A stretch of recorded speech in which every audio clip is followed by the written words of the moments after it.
बिस्मिल्लाहिर्रहमानिर्रहीम अल्हम्दुलिल्लाहि रब्बिल आलमीन वस्सलातु वस्सलामु अला सय्यिदिल अंबिया'i वल मुरसलीन मुहम्मदिन व अला आलिहि व अस्हाबिहि अजमईन अम्मा बअद अऊज़ु बिल्लाहि मिनश शैतानिर रजीम बिस्मिल्लाहिर रहमानिर रहीम यसअलूनका अनिल खम्रि वल मैसिर कुल फ़ीहिमा इस्मुन कबीर व मनाफ़िउ लिन्नास व क़ाल तआला हुर्रिमत अलैकुमुल मैततु वद्दमु व लहमुल खिंज़ीर वमा उहिल्ल लिगैरिल्लाहि बिही वल मुनख़निक़तु वल मौक़ूज़तु वल मुतरद्दियतु वन नतीहा वमा अकलस सबउ इल्ला मा ज़क्कैतुम वमा ज़ुबिहा अलन नुसबि व अन तस्तक़सिमू बिल अज़लाम ज़ालिकुम फ़िस्क़ अल-यौम अकमलतु लकुम दीनकुम व अतममतु अलैकुम निअमती व रज़ीतु लकुमुल इस्लाम दीना।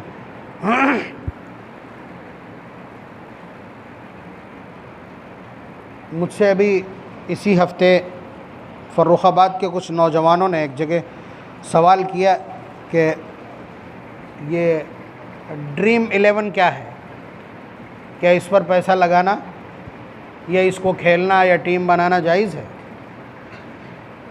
तो मैंने उनसे तफसीलात जानी तो इजमाली तौर पर जो कुछ उन्होंने बतलाया वो ये कि जो टीमें खेल रही हैं आप इनमें से कोई टीम ले लीजिए और उसके बाद जो कुछ पैसा जमा होता है और आप अपना बतला दीजिए कि ये टीम जीतेगी। अगर फिर वही जीतती है तो आपको वहाँ जो रकम उन्होंने तय कर दी है वो आपको मिलेगी। या इसी तरह किसी खिलाड़ी के बारे में आप ये कह देते हैं ये ऐसा करेगा, फिर वही कारकर्दगी करता है तो आपको पैसा मिलेगा, और अगर नहीं करता है तो जो पैसा आपने दिया है वो डूब जाएगा। यही है ना। तो इसको मैंने देखा तो पूरी बात उनकी समझी तो मैंने कह दिया ये तो बिल्कुल हराम है, जुआ है, खुला जुआ है। लेकिन अपनी आदत के मुताबिक हमने तुरंत फतावे तलाश किए तो वहाँ बाकायदा इसी नाम से पहले से ही इस्तिफ्ता मौजूद था कि ये बनस्से क़तई हराम है, यानी ये बदतरीन किस्म का जुआ है, बिल्कुल खुला जुआ है जिसमें किसी तावील की कोई गुंजाइश नहीं है। आपसे पैसा पड़ गया, आपको मिल भी सकता है, नहीं भी मिल सकता है, नुकसान होगा। ये जुए की शक्ल है।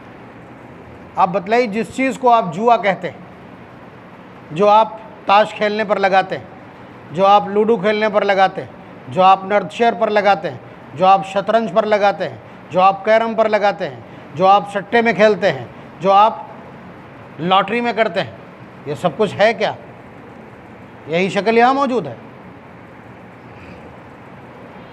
कुरान करीम ने लफ्ज़ मैसिर इस्तेमाल किया है। मैसिर में ये सारी किस्में शामिल हैं, बल्कि आपको हैरत होगी अब तो मोबाइल ने सारे खेल ख़त्म कर दिए हैं बच्चों के। वरना आप देखते सर्दियों में बच्चे गोलियां खेलते हैं, कंचे खेलते हैं, पैसे खेलते हैं, सिक्के खेलते हैं। सिक्के फेंके जितने उसमें गड्ढे में चले गए, गुच्ची में चले गए, वो सब उसके हैं। ठीक, उसके अलावा अगर जो बताया गया उस पर मार दिया तो सब उसके हैं। खुला हुआ जुआ है। यहाँ तक कि उन इलाकों में जहाँ अखरोट वगैरह पैदा होते हैं, जो अखरोट ख़राब हो जाते हैं या अच्छे भी होते हैं, वहाँ के बच्चे उनसे खेलते हैं। यहाँ कंचे खेले जाते हैं, वहाँ उनसे खेले जाते हैं। जौज़, बाकायदा अपने फतवे में ये अल्फाज इस्तेमाल किए हैं फ़ुक़हाए मुतक़द्दिमीन ने। यहाँ तक कि अब्दुल्ला इब्न अब्बास रज़ियल्लाहु ताला अन्हु, अब्दुल्ला इब्न उमर रज़ियल्लाहु ताला अन्हुमा, अता, मुजाहिद, क़तादा, इन सब के फतवे में ये वज़ाहत और सराहत है कि बच्चे जो कौड़ियाँ खेलते हैं, हमने तो ये भी देखा है बच्चे ये जो आरसीसी की गिट्टियाँ होती हैं, इनसे लेंटर पड़ता है, इसी में से कुछ बराबर बराबर से इकट्ठा कर ली उन्होंने और फिर उससे खेलते थे। ये भी जुआ है।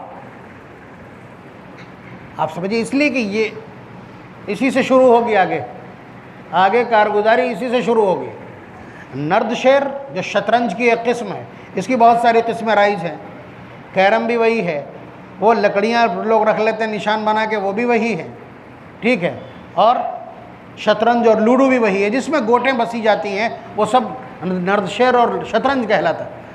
नबी अकरम सल्लल्लाहु अलैहि वसल्लम के अल्फाज हैं, मन लइब बिन नर्दशेर, जिस शख्स ने नर्दशेर खेला वो गोया ऐसा है जैसे उसने खिंजीर के हाथ में, खिंजीर के खून में अपने हाथ डिबोए हो। ये ताबीर इस्तेमाल की। और ईमान वाला नस्से क़तई की वजह से खिंजीर और खिंजीर के अज्सा से बल्कि उसके नाम से कितनी नफ़रत करता है। इसीलिए नबी अकरम सल्लल्लाहु अलैहि वसल्लम ने यह तशबीह इस्तेमाल की। हमारी बुढ़ियाँ तो कहती 40 दिन ज़बान पाक नहीं होगी उसका नाम लेने से। हालांकि ये तो इंतहाई दर्जे की वाहियात बात है। या कुरान करीम में लफ्ज़ खिंजीर है, हम पढ़ेंगे तो क्या होगा, ज़बान पाक होगी या नापाक होगी, ये उनकी जिहालत है।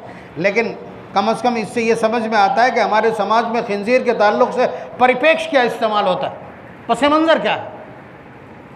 तो नबी अकरम सल्लल्लाहु अलैहि वसल्लम फरमा रहे हैं कि जो शख्स शतरंज नर्दशेर खेले यानी शतरंज खेले या कैरम खेले या लूडो खेले, आप समझ रहे हैं, वो ऐसा है जैसे उसने अपनी उंगलियां खिंजीर के खून में डिबोई। ये गोट बसने वाले सब खेल नर्दशेर कहलाते हैं। बात चल रही थी ड्रीम 11 की, खुला हुआ जुआ है, इसलिए नस्क़तई के एतबार से हराम है, यही फतवा है। कुरान करीम ने, देखिए, इस्लाम के इब्तिदा में शराब भी हलाल थी, यानी जिस तरह चली आ रही थी उसी तरह चली आ रही थी। इसी तरह जुआ और शर्त जिस तरह चली आ रही थी फिर कुरान करीम ने उनको मना किया और बिल्कुल ख़त्म कर दिया। तो पारा नंबर 2 में एक सवाल आया, यसअलूनका अनिल खम्रि वल मैसिर, के लोग पूछ रहे हैं कि शराब और जुए का हुक्म क्या है। तो हुजूर से कहा गया कि आप जवाब दीजिए कि ये गुनाह के काम है, अगरचे देखने में कुछ नफ़ा भी है लेकिन इनका गुनाह नफ़े से ज़्यादा है। ताबिश पानी लिया, गिलास पानी ले गया। हम आपको बतलाएं कि कुछ जुआ सट्टा और इस तरह की हरकतें करने वाले अपने दिल से फतवा पैदा कर लेते हैं कि अगर उनका कोई नंबर फंस जाए या इस तरह की कोई हरकत हो जाए, इस तरह का गलत पैसा उनके पास आ जाए, तो वो सोचते हैं कुछ गरीबों को खिला पिला दें या उन पर तकसीम कर दें तो उनका माल पाक हो जाएगा। या उनके अपने घर का फतवा हो सकता है, पखाने के ऊपर अगर आप चांदी का वर्क लगा देंगे तो क्या उसका हुक्म बदल जाएगा या उसकी नौइयत बदल जाएगी। आप कुरान करीम ने जिस चीज़ को, जिस अमल को, जिस खेल को, जिस तरकीब को जुआ करार दिया है, आप जैसी जहनीत रखने वाले लोग आज की तारीख में उसको इबादत कह देंगे। पारा नंबर 6 सूरह माइदा की मैंने आयत नंबर 4 गालिबन तिलावत की है। कुरान करीम ने कहा हुर्रिमत अलैकुमुल मैता, तुम्हारे ऊपर ये चीज़ें हराम की गई। मैं सबकी तफसील इस वक्त जिक्र करने की पोजीशन में नहीं। उसी में से एक चीज़ है वअन तस्तक़सिमू बिल अज़लाम, कि तुम इस्तिस्क़ाम बिल अज़लाम करो, यानी किस्मत के तीरों से खेलो। इसको कुरान करीम ने हराम करार दिया। क्या था वो इस्तिस्क़ाम बिल अज़लाम, यानी जुए की सबसे पॉपुलर वैरायटी उस वक्त क्या थी, उसको समझना हो तो हम तफसील बतला रहे हैं आपकी खिदमत में।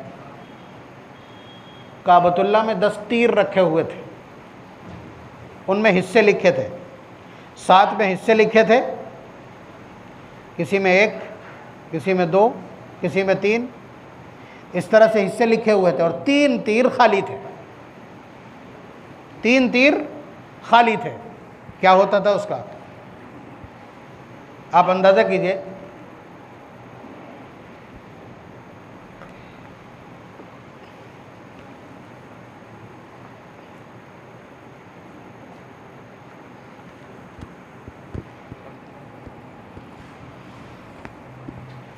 दस लोग इकट्ठा होते थे, फिर वो एक ऊँट लेकर के आते थे। ऊँट ले लिया, कह दिया पैसे भी दे देंगे। फिर उस ऊँट को ज़िबा किया, उसके 10 हिस्से किए। अब उसके बाद तीर निकाला जाता था। तीर निकाला जाता था, किसी के हिस्से में 2 हिस्से आ रहे हैं, किसी के हिस्से में 1 आ रहा है। 3 तीर जो खाली हैं, जिन 3 आदमियों के हिस्से में वो वाले तीर आएंगे, वही इस ऊँट की कीमत अदा करेगा। वही तीनों लोग इस ऊँट की कीमत अदा करेंगे। गोश्त कहाँ जाएगा, गोश्त कहाँ जाएगा? घर पे एक बोटी नहीं जाएगी किसी के, ये सारा का सारा गरीबों में तकसीम किया जाएगा। ये मक्के का सबसे पॉपुलर जुआ। आप बतलाइए, आप तो कहेंगे इसमें तो कुछ भी गुनाह नहीं। पूरे मक्के के लिए एक ऊँट का गोश्त जो करीब 3 क्विंटल से मुतजाविज़ होगा, अगर आधा आधा किलो भी तकसीम किया जाएगा तो कितनी कितनी जगह पहुंचेगा। तो इतने घरों का फ़ायदा हो रहा है। जो लोग ये समझते हों कि किसी गरीब पर सट्टे की रकम खर्च कर देने से बाकी साफ़ सुथरी और काबिल इस्तेमाल हो जाती है, वो अपने दिमाग का ये खन्नास मार लें। ये सबसे पॉपुलर वैरायटी थी वहाँ की जुए की, और जो सबसे ज़्यादा इस्तेमाल होती थी, बल्कि इसको फ़ख्र की निशानी समझा जाता था। जो आदमी इसमें शरीक होने से इनकार करे उसको कंजूस, बखील और मनहूस कहा जाता था। अब जाहिर सी बात है, इसमें एक शिक तो ही है कि तू गरीबों का फ़ायदा नहीं चाहता इसीलिए भाग रहा है। लेकिन कुरान करीम ने और अल्लाह तबारक व तआला के निज़ाम में जो चीज़ नादुरुस्त है वो ये कि किसी आदमी को तो नफ़ा ही नफ़ा हो जाए और कोई नुकसान ही नुकसान में चला जाए। आप बताइए, सट्टा लगाने वाले क्या करते हैं? 1 से 100 तक कोई एक नंबर निकलेगा ना, बाकी 99 का क्या बनेगा? एक को फ़ायदा पहुंचाकर बाकी 99 को महरूम करना, ये तो बदतरीन किस्म। वहाँ तो 3 सिर्फ महरूम हो रहे थे, वहाँ 3 महरूम हो रहे थे, और बाकी 7 का हिस्सा किसको जा रहा था? गरीबों, बेकसों, बेबसों, लाचारों के घरों में, बेवाओं और यतीमों के घर में वहाँ जा रहा था। तब कुरान करीम ने उसको हराम करार दिया, गंदगी और नापाक करार दिया। ये कहाँ से पाक हो जाएगा? ये ड्रीम 11 की रकम कहाँ से पाक हो जाएगी? बल्कि कुरान करीम ने इस पूरे निज़ाम को इतना नापसंद किया है कि बच्चों के अखरोट से खेलने को हराम करार दिया, बच्चों के गिट्टी और कौड़ी खेलने को हराम करार दिया, और जितनी भी किस्में इस तरह की बाजीगरी की हैं, बाजी लगाने की, उन सब को जुआ करार दिया। आप देख रहे हैं, जितना आपने दिया है उतना आपको वापस मिले, ये अमल दुरुस्त हो सकता है?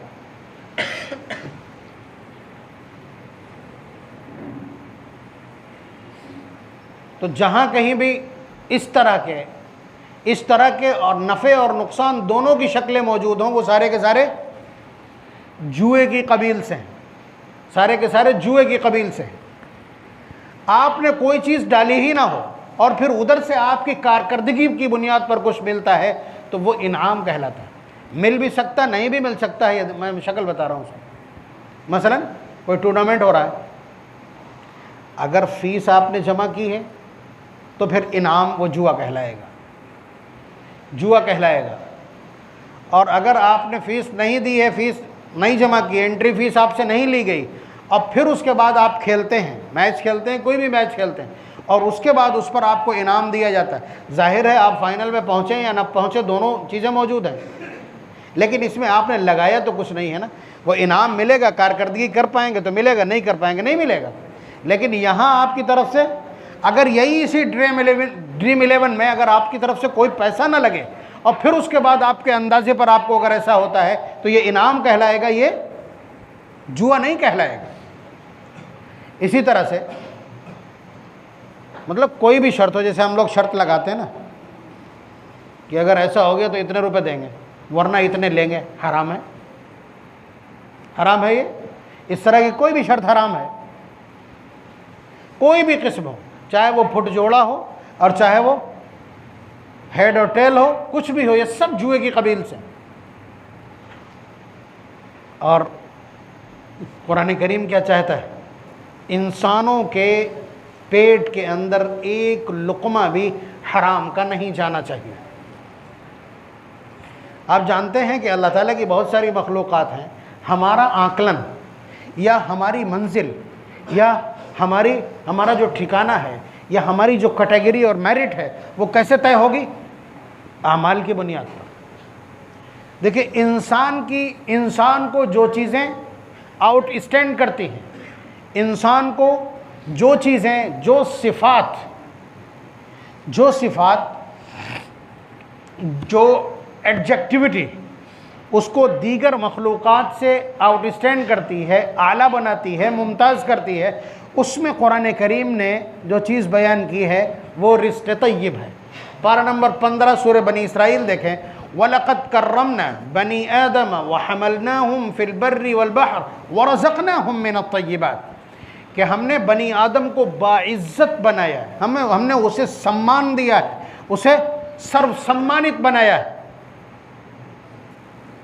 वरज़क़नाहुम मिनत-तय्यिबात, और हमने उसे पाक रिज़्क़ इनायत किया। कुरान करीम बार बार मुतालबा करता, अपने रसूलों से कहता है, या अय्युहर रसूल कुलू मिनत-तय्यिबाति वअमलू सालिहा, आए मेरे रसूलों पाक रिज़्क़ इस्तेमाल करना, अच्छे अमाल करना। या अय्युहल्लज़ीना आमनू कुलू मिन तय्यिबाति मा रज़क़नाकुम, अल्लाह तबारक व तआला ने जो पाकीज़ा रिज़्क़ तुमको इनायत किया है उसको इस्तेमाल करो। तो पाकीज़ा रिज़्क़ का मतलब हलाल है, और हलाल वो नहीं जो आपका पेट हलाल कह दे, जो आपका दिमाग हलाल कह दे। आदमी रिश्वत ले लेता है इसलिए कि बेटे के लिए भी तो वहाँ रिश्वत देना पड़ रही, ये अपने पेट से मसला पैदा करके इसको हलाल समझने लगता है। भाई जो चीज़ शरीयत मुताहरा तय कर दे उसूल की बुनियाद पर, नबी अकरम सल्लल्लाहु अलैहि वसल्लम ने तमाम चीज़ें वाज़ेह कर दी, तमाम चीज़ें वाज़ेह कर दी, जुए की सारी किस्में वाज़ेह कर दी, जुए की बेस क्या है वो वाज़ेह कर दी। फिर उसके बाद आपको अपने पेट से मसाइल पैदा करने की कतई ज़रूरत नहीं है। शरीयत बाज़ीचा अतफ़ाल नहीं है, आपके हाथों का खिलौना नहीं है। बात समझ रहे हैं? और अंबिया अलैहिमुस्सलातु वस्सलाम ने ये करके दिखलाया है, ये करके दिखलाया है। समझिए, आप अगर एक दिन के भूखे हों, एक दिन के भूखे हों तो आपको लगेगा चुरा के भी खा लें, कोई बात नहीं। ज़रा नबी अकरम सल्लल्लाहु अलैहि वसल्लम का ये वाक़या देखिए, मिशकात का बाबू मल्ला तहिल्लु लहुल मसला, कि नबी अकरम सल्लल्लाहु अलैहि वसल्लम एक जगह से गुज़र रहे थे, बाग से गुज़र रहे होंगे गालिबा, या कहीं से भी गुज़र रहे हों, वजाहत नहीं है। वहाँ एक खजूर पड़ी थी। नबी अकरम सल्लल्लाहु अलैहि वसल्लम ने इरशाद फरमाया कि अगर मुझे ये अंदेशा ना होता कि ये सदक़े की होगी तो मैं इसको खा लेता, इसलिए कि पिछले 4 दिन से मैंने कुछ भी चखा नहीं। आप समझ रहे हैं? जबकि सदक़े की चीज़ किसी गंदगी की वजह से हराम नहीं है। नबी अकरम सल्लल्लाहु अलैहि वसल्लम के ख़ानदान के लोग बनु हाशिम सादात सदका इस्तेमाल नहीं करते, बल्कि उनको जब भी दिया जाए तो इमदाद या हदिया होना चाहिए, उनको सदका नहीं दे सकते। तो नबी अकरम सल्लल्लाहु अलैहि वसल्लम ने फरमाया मुझे इतना सा अंदेशा है कि ये सदक़े की ना हो, वरना मैं इसको खा लेता, पिछले 4 दिन से मैंने कुछ चखा नहीं। अभी अलैहिस्सलातु वस्सलाम ने ये पाकीज़गी दिखलाई है, ये पाकीज़गी दिखलाई है। हज़रत हुसैन रज़ी अल्लाह ताला या इन दोनों में से किसी एक ने, उनके यहाँ भी हाल यही था, हफ्तों गुजर जाते थे और फाक़े हुआ करते थे। तो सदक़े की खजूर मुंह में रख ली। बच्चा जब बहुत भूखा हो तो क्या करेगा? खजूर रख ली मुंह में। नबी अकरम सल्लल्लाहु अलैहि वसल्लम ने क़य करवा दी बच्चे से, जबकि आप जानते हैं कि बच्चे का खाता खुला नहीं होता, जब तक बालिग ना हो वो मुकल्लफ नहीं होता। वो अल्फाज मौजूद हैं कि हुज़ूर ने क्या कहा, कख कख, यानी थूक दे। खुद थूकने की आवाज़ होती है ना, यही अल्फाज इस्तेमाल किया हुज़ूर ने कि थूको इसको। यहाँ तक कि नबी अकरम सल्लल्लाहु अलैहि वसल्लम ने उस चबाई हुई खजूर को बाहर निकलवा दिया। बच्चों की इस तरह से तरबियत की। कई दिन का फाका किया हुआ एक छोटा बच्चा, और सूरत हाल ये, नबी अकरम सल्लल्लाहु अलैहि वसल्लम अपने होंठ चुसा देते, बच्चों का पेट भर जाता, लेकिन कभी भी मुश्तबा चीज़ें इस्तेमाल नहीं करने दी। एक मरतबा बैतुलमाल की सफाई की हज़रात शेखैन में से किसी ने, और एक खजूर मिली, वो दे दी। ज़रूरी नहीं कि वो सदक़े ही की हो। तो नबी अकरम सल्लल्लाहु अलैहि वसल्लम ने हाथ में देख करके पूछा कहाँ से लाया? कहा कि फ़ला ने दी। बुलाया, फरमाया तुम्हें और कोई नहीं मिला था? यानी सख्त सरजनिश की नबी अकरम सल्लल्लाहु अलैहि वसल्लम। तो ये एहतियात है, ये नबी अकरम सल्लल्लाहु अलैहि वसल्लम की एहतियात है। सहाबा ने भी इसी तरह एहतियात की। अब सूरत हाल ये है कि हमारे यहाँ बेरोज़गारी बढ़ रही है। मेहनत और जफाकशी की आदत नहीं है। आदत नहीं है तो फिर इस तरह की चीज़ें तलाश करते हैं। कोई वो लूडो के फड़ पे बैठा है, कोई शाम को जाकर के किसी से 10 रुपये उधार लेकर के इस उम्मीद पे कि कल इसी के 800 हो जाएंगे, वो जाकर के ये सब हरकतें करता है। ये तरीक़ा नहीं है, ये तरीक़ा जनाब मोहम्मदुर रसूलुल्लाह सल्लल्लाहु अलैहि वसल्लम की उम्मत की ज़िंदगी गुजारने का तरीक़ा ये नहीं है। वो हराम से परहेज़ करते, मर जाना बेहतर है, हराम इस्तेमाल नहीं करेंगे। ये सूरत हाल है, ये सूरत हाल है। और मसला ये है ना कि हमारे दिमाग में जो कुछ बैठ गया है, ये उसी का रद्द अमल है। ये ड्रीम 11 से लेकर के और सट्टे और जुए तक और लूडो और कैरम तक, ये जो तमाशा है सारा का सारा, इसकी वजह सिर्फ़ और सिर्फ ये है कि हमने ये सोच लिया है कि पैसा नहीं होगा तो खाएंगे क्या, पैसा नहीं आएगा तो ज़रूरतें कैसे पूरी होंगी, पेट कैसे भरेगा, पेट नहीं भरेगा तो बच्चे पलेंगे कैसे। मतलब ये अल्फाज ऐसे हैं कि इनके ख़िलाफ़ अगर कोई जुमला भी बोलूँगा तो आप सब मुझे दीवाना कह देंगे। यानी ये इतना ज़्यादा रच बस गया है दिमागों में, लेकिन मैं उसे काफूर कर सकता हूँ। मैं आपके इस पूरे नज़रिए को जो आपके रगो रेशे में बसा है, मैं इसको काफूर कर सकता हूँ। आप बतलाइए कि आपके अलावा भी तो इस धरती के ऊपर और भी मखलूक़ात हैं जो आपसे बड़ी बड़ी खुराक रखती हैं और आपसे ज़्यादा खाते हैं, बल्कि सभी आपसे ज़्यादा खाते हैं। बकरी दिन भर में 2 किलो भूसा खा सकती, आप 2 रोटी खाते हैं, उस पर भी एक DSR चाहिए आपको, पेंटाजोल चाहिए आपको उसको पीछे से, ठीक है, ये आपकी हालत है।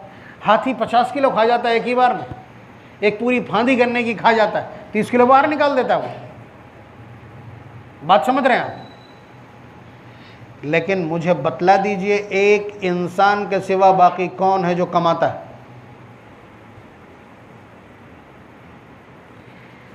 इमाम अल्लामा बजावी रहमतुल्लाह अलैह की तहकीक है कि 18,000 मखलूक़ात, 18,000 जीव जंतु, 18,000 हैवानात इस धरती के ऊपर हैं अपनी तमाम अक़साम के साथ। उसमें से 60% पानी में और 40% खुश्की में। बात समझ रहे हैं? तो आप अंदाज़ा कीजिए कि उनमें से कौन है जो कमाने जाता है, कौन कमाने जाता है, फिर उनका रिस्क कहाँ से आता है? आप लोग तो फिज़िक्स, केमिस्ट्री, बायोलॉजी पढ़े हुए हैं और हैवानियात पढ़ते हैं, हैवानियात पढ़ते हैं, आपको ज़्यादा मालूम है, आपको ज़्यादा मालूम है कि पानी के अंदर कितनी बड़ी बड़ी मछलियाँ हैं और उनकी खुराक क्या है, कितने कितने टन की हैं वो, और उनकी एक वक्त की खुराक कितनी है, कहाँ से आती वो खुराक कहाँ से आती? आप ही को सबसे बड़ा मसला लगा हुआ है कि कमाएंगे नहीं, रिश्वत नहीं लेंगे तो तनख्वाह से कैसे पूरा होगा, जुआ नहीं खेलेंगे तो बच्चे क्या खाएंगे, सट्टा नहीं लगाएंगे तो इतनी सी कमाई से क्या होगा, दलाली नहीं करेंगे तो इससे क्या होगा। ये अगर आपके जहन ने ये बतला दिया है आपको, तो फिर ये अकीदे का फसाद है। कुरान ने बार बार दोहराया अपने इस अहद को, इन्नल्लाह यर्ज़ुक़ु मन यशाउ बिग़ैरि हिसाब, कि रिस्क पूरी तरह अल्लाह के इख्तियार में, उसमें किसी की नहीं चलती है, कोई पूछ नहीं सकता, किसी का कुछ तय नहीं, जिसे चाहे बेहिसाब दे दें। अल्लाहु यबसुतु रिज़्क़ लिमन यशाउ व यक़दिर, वो अल्लाह की ज़ात है, जब चाहे आपकी रोज़ी को तंग कर दे, जब चाहे कुछ अदा कर दे, जब चाहे किसी के नमक पे पाबंदी लगा दें, जब चाहे रोटी पे पाबंदी लगाएं, चाहे तो इमामुल अंबिया के पेट के ऊपर पत्थर बंधवा दें, ये उनका इख्तियार है। उन्हीं के हाथों से दिन में किलो के हिसाब से सोना तकसीम करवा दें, अशरफियाँ तकसीम करवा दें, और शाम को उनके यहाँ इफ्तार के लिए कुछ मौजूद ना हो। ये अल्लाह तबारक व तआला का निज़ाम है।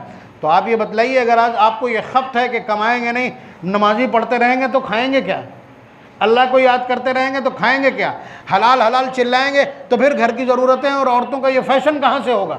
अगर ये सब कुछ आपको लगा है तो आप मुझे बतला दीजिए कि 18,000 मखलूक़ात में अकेले आप कमाने वाले हैं जो रोज़ी की तलाश में भटकते फिरते हैं, बाकी कोई एक है जो भटकता हो?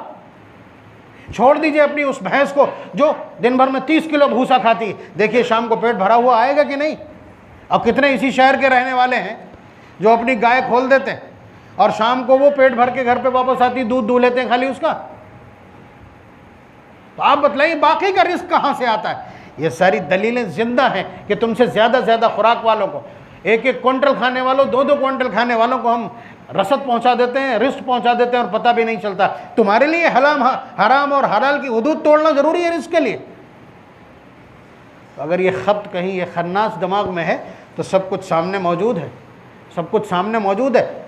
हलाल से पेट भरा जा सकता है। जब हलाल की तरफ आप जाएंगे तो 200 ताईद आपके साथ अल्लाह तबारक व तआला की तरफ से आपके बारे में मशहूर हो जाए कि ये बिज़नेस में धोखा नहीं करता, तो पूरा शहर आपकी दुकान पे टूट पड़ेगा सामान खरीदने के लिए। ईमानदारी अपना के तो देखें आप हराम को छोड़ करके और हलाल की हुदूद में रह करके तो देखिए।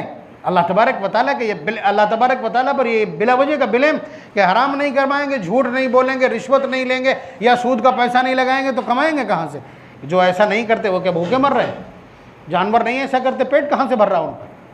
अगर वो रज़्ज़ाक़ नहीं है तो ये 18,000 मखलूक़ात पेट कैसे भर लेती?